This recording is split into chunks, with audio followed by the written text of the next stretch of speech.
আসসালামু আলাইকুম। ডক্টর ইউনূস সরকারের পারিষদ বর্গের মধ্যে উপদেষ্টা হিসেবে যে কজন তুমুল বিতর্কিত অবস্থায় রয়েছেন তার মধ্যে নিঃসন্দেহে জাতীয় নিরাপত্তা উপদেষ্টা ডক্টর খলিলুর রহমান অন্যতম, কোনো সন্দেহ নেই। এই নিরাপত্তা উপদেষ্টা সোমবার সাংবাদিকদের বিভিন্ন প্রশ্নের উত্তরে যে কথাগুলো বলেছেন তা নিঃসন্দেহে অসংলগ্ন এবং একই সঙ্গে নিঃসন্দেহে অনেক বেশি সন্দেহজনক। আবার এদিকে বিমান বাংলাদেশ এয়ারলাইন্সের ব্যবস্থাপনা পরিচালক, তাকে অ্যারেস্ট করা হয়েছে, তার স্ত্রী সহ মোট 4 জনকে অ্যারেস্ট করা হয়েছে। সব কিছু কেমন যেন গোলমেলে। বিমানে কি বিশেষ কিছু ঘটছে, অথবা পুরো সরকারের ব্যবস্থাপনায় বিশেষ কিছু ঘটছে? বিমান বাংলাদেশ এয়ারলাইন্সের এমডি এবং প্রধান নির্বাহী কর্মকর্তা মোহাম্মদ শফিকুর রহমান এবং তার স্ত্রীকে আটক করা হয়েছে, আরও 2 জন সহ। প্রথমে এই বিষয়ে একটু বলে নিই। রোববার রাতে তাদেরকে আটক করা হয়। কেন? যে শিশু কর্মীকে নির্যাতন করা হয়েছে। নিঃসন্দেহে শিশু কর্মীকে নির্যাতন করা হলে বিমানের এমডি কেন, আমরা তো মনে করি সরকার প্রধান, রাষ্ট্রপ্রধান যে কাউকেই গ্রেপ্তার করা যেতে পারে, যদি কিনা সেটি অবশ্যই ন্যায়ভিত্তিক কোনো রাষ্ট্র হয়ে থাকে, কল্যাণমুখী কোনো রাষ্ট্র হয়ে থাকে। এই বাংলাদেশ কি তাই? উপরন্তু ডক্টর ইউনূস সরকারের গত 1.5 বছরে যা কিছু ঘটছে, কোথাও কি কোনো আইনের তোয়াক্কা আছে? আবারও বলি, শিশুকর্মী নির্যাতনের বিষয়টি নিঃসন্দেহে অমানবিক। আমরা চাই যেই এর সঙ্গে জড়িত থাকুক না কেন তাকে আটক করা হোক, বিচার করা হোক। কিন্তু এই যে এমডি শফিকুর রহমান, তিনি কাদের লোক? তিনি তো এই সরকারেরই অনেক বেশি আস্থাভাজন। তার নিয়োগটি হয়েছে এমডি পদে 2024-এর সম্ভবত 4 সেপ্টেম্বর, অর্থাৎ 5 আগস্ট গণঅভ্যুত্থানের পর যে সরকার আসে সেই সরকারের সময়ে। যেহেতু আইনে কোথাও কোনো তোয়াক্কা নেই, এত এত বড় বড় ঘটনা ঘটে যাচ্ছে, গণমাধ্যম থেকে শুরু করে 32 নম্বর জ্বালিয়ে পুড়িয়ে দেওয়া, মুক্তিযুদ্ধের স্মৃতিচিহ্ন ধ্বংস করে ফেলা, মব ভায়োলেন্স ইত্যাদি ইত্যাদি, বিচার ব্যবস্থাপনায় তুমুল সব বিতর্কিত কর্মকাণ্ড, মব ভায়োলেন্সের মাধ্যমে কোথাও কিছু নেই। কিন্তু গৃহকর্মী নির্যাতনের অভিযোগে রাতারাতি বিমানের এমডিকে তার স্ত্রী সহ আটক করে ফেলা হলো। আসলে কি ঘটছে আমরা একটা মিলিয়ে নেই। শুধু যে বিমানেই কিছু ঘটছে তা তো নয়, সরকারের প্রতিটি মন্ত্রণালয়ে তো এরকম অস্বাভাবিক সব কর্মকাণ্ড ঘটছে। যেহেতু বিমানের এমডিকে নিয়ে আলোচনার সূত্রপাত এবং জাতীয় নিরাপত্তা উপদেষ্টা ডক্টর খলিলুর রহমানকে নির্বাচনের মাত্র 25 থেকে 26 দিন আগে পরিচালনা পর্ষদে নিয়োগ দেওয়া হয়েছে, অর্থাৎ অন্যতম পরিচালক হিসেবে নিয়োগ দেওয়া হয়েছে। তখন থেকে প্রশ্ন করে আসছি, কেন একজন উপদেষ্টাকে কোনো সংস্থার পরিচালনা পরিষদের সদস্য হিসেবে নিয়োগ দেওয়া হয়? পৃথিবীর আর কোথাও কি এমন নমুনা আছে? নিঃসন্দেহে না। তাহলে তাহলে অনেক কিছু প্রশ্নই বেরিয়ে আসে। প্রশ্নের উত্তর আমরা জানতে পারি সোমবারই সচিবালয়ে, যখন আমাদের জাতীয় নিরাপত্তা উপদেষ্টা ডক্টর খলিলুর রহমান সাহেব পররাষ্ট্র মন্ত্রণালয়ে গেলেন পররাষ্ট্র উপদেষ্টার সঙ্গে বৈঠক করতে বিশেষ কোনো বিষয়ে। তখন সেখান থেকে বেরিয়ে আসার পর সাংবাদিকরা তাকে ঘিরে ধরলেন।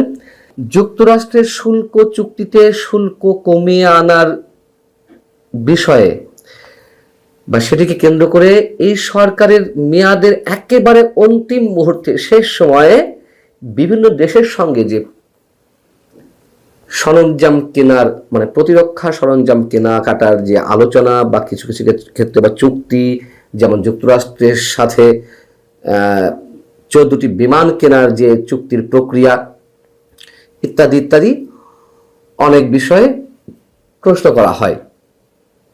তো সাংবাদিকদের প্রশ্ন ছিল, অন্তর্বর্তী সরকারের শেষ মুহূর্তে বিভিন্ন দেশের সঙ্গে প্রতিরক্ষা চুক্তিগুলো নিয়ে আপনার মন্তব্য কি? তিনি বলছেন যেটি চলমান প্রক্রিয়া, সাংবাদিকরা পরবর্তীতে পাল্টা প্রশ্ন করলেন যে পরবর্তী সরকার বা নির্বাচিত সরকার এসে এই চুক্তিগুলো যদি এগিয়ে না নেয় তাহলে অন্তর্বর্তী সরকারের যে প্রতিশ্রুতি দেওয়া হচ্ছে বা চুক্তিতে আবদ্ধ হচ্ছে সেটি তখন কি হবে বা সেগুলো কি হবে? উত্তরে তিনি কি বললেন, এগুলো অনুমান নির্ভর প্রশ্ন।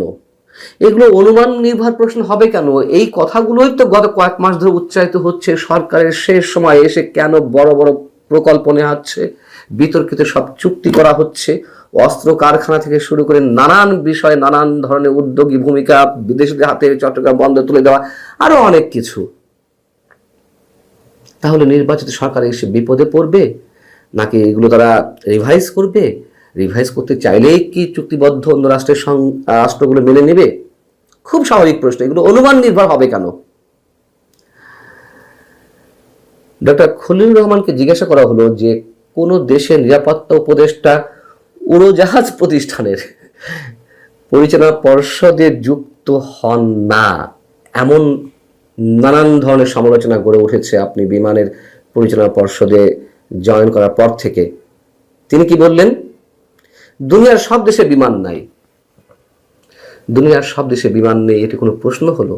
যে সব দেশে বিমান আছে সেসব দেশের প্রতিরক্ষা উপদেষ্টা বা প্রতিরক্ষা মন্ত্রী কি সে দেশে বিমানের পরিচালনা পর্ষদের সদস্য হয়?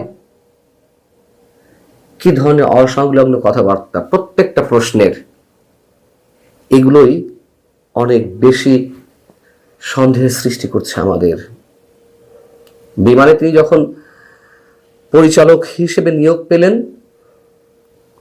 সম্ভবত জানুয়ারির 15 তারিখে, আর নির্বাচনটা হচ্ছে 12 ফেব্রুয়ারি, 26 দিন আগে বলতে গেলে।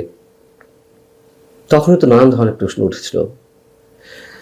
যুক্তরাষ্ট্রের কাছ থেকে যে বাংলাদেশ 14টি বোয়িং বিমান, হাজার হাজার কোটি টাকা বিমান কেনার প্রতিশ্রুতি দিয়ে তারপরে শুল্ক কমানো হচ্ছে, বা এর পেছনে আর কোনো রহস্য আছে কিনা, অথবা এসব বিমানের কেনাকাটার বিষয়গুলো তড়িৎ গতিতে করার জন্য কোনো উদ্যোগী ভূমিকা যাতে নেওয়া যায় তার জন্যই নির্বাচন কমিশনের সচিব, প্রধান উপদেষ্টার আরেক বিশেষ সহকারী ফয়েজ তোয়েব এবং ডক্টর খলিলুর রহমানকে নিয়োগ দেওয়া হয়েছে কিনা, অথবা কমিশন বাণিজ্যের এখানে কোনো বিষয় আছে কিনা, যেহেতু হাজার হাজার কোটি টাকার বিমান কেনা হবে। এর পাশাপাশি প্রতিরক্ষা সংক্রান্ত যে নানান সরঞ্জাম কেনাকাটার কথাবার্তা হচ্ছে, চুক্তি প্রক্রিয়া এগিয়ে যাচ্ছে, এগুলোর ভিতরে অন্য কিছু আছে কিনা। যেমন আমি যদি আপনাদেরকে উদাহরণ হিসেবে তুলে ধরি কিছু ঘটনা, চুক্তি সংক্রান্ত কিছু বিষয়। এই ডক্টর খলিলুর রহমান যখন জাতীয় নিরাপত্তা উপদেষ্টা পদে নিয়োগ পেলেন, একজন বিদেশি নাগরিক হয়েও ডক্টর ইউনূসের যথেষ্ট আস্থাভাজন ব্যক্তি হিসেবে শুরুতে প্রশ্ন উঠেছিল যে তার এই নিয়োগ প্রক্রিয়ার সঙ্গে সেনাপ্রধান যুক্ত আছেন কিনা বা তিনি এই বিষয়ে অবগত আছেন কিনা। তার অনেক প্রশ্ন উত্তর বেরিয়ে এসেছিল এবং তাকে কেন্দ্র করে আমাদের সেনাবাহিনীর সঙ্গে ডক্টর ইউনূস সরকারের একটা দূরত্ব যে আগে থেকে ছিল সেটি আরও গভীরতর হলো। এবং যে বিষয়গুলো জানাতে চাই যে তিনি উপদেষ্টা হিসেবে নিয়োগ লাভের পরে ড্রোন কারখানা তৈরি নিয়ে চীনের সঙ্গে সরকারি পর্যায়ে চুক্তি, পাকিস্তান থেকে JF-17 থান্ডার যুদ্ধ বিমান কেনা, চীন থেকে JF-C যুদ্ধ বিমান কেনা, ইউরোপীয় কনসোর্টিয়াম থেকে ইউরোফাইটার টাইফুন যুদ্ধ বিমান কেনা, দক্ষিণ কোরিয়া থেকে সাবমেরিন, তুরস্ক থেকে T-129 অ্যাটাক হেলিকপ্টার, যুক্তরাষ্ট্র থেকে ব্ল্যাক হক মাল্টিরোল হেলিকপ্টার, 650 কোটি টাকায় যুদ্ধ জাহাজ বা নৌজা খালিদ বিন ওয়ালিদের সক্ষমতা বাড়ানোর মতো কাজগুলো হাতে নেয় অন্তর্বর্তী সরকার।